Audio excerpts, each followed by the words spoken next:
Good morning. This morning I'm going to share with you from Romans chapter 8 verse 15 that reads, "For you did not receive a spirit that makes you a slave again to fear, but you received the spirit of sonship, and by him we cry, Abba, Father." The New Living Translation says, "He adopted you as his own." And then verse 16 says, "The Spirit himself testifies with our spirit that we are God's children."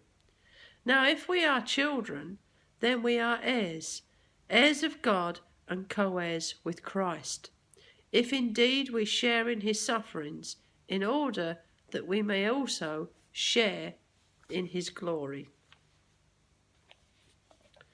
This Bible reading this morning tells us that we are accepted, loved, and secure. If you're adopted, that means your parents chose you. They could have picked a different gender, colour, or ancestry, but they selected you. You say, "But if they could have foreseen the rest of my life, they might have changed their minds." That's the point exactly. God saw our entire lives from beginning to end, and he was still convinced to adopt us into his own family by bringing us to himself through Jesus Christ.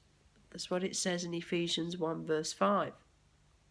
We can now live like God's very own children, adopted into his family and call into him, Father, Father.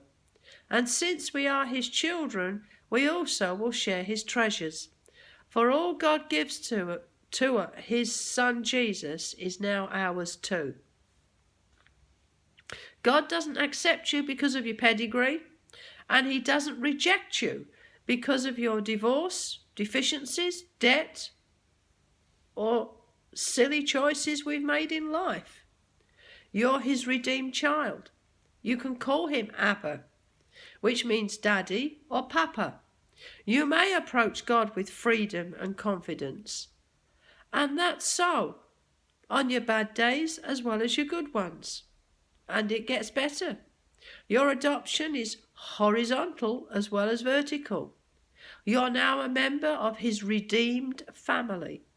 Dividing walls of hostility are broken down, and community is created on the basis of a common father. Instant family worldwide. If God loves you, you must be worth loving. If he wants to have you in his kingdom, then you must be worth having. God's grace invites you, no, requires you, to change your attitude about yourself and take sides with God against your feelings of rejection and unworthiness. You are accepted, loved, and secure. That is so for every one of us who have been redeemed by the blood of the Lamb. You are accepted by God the Father. You are loved by Jesus. You are secure in his family. Have a great day. God bless you. See you on Saturday.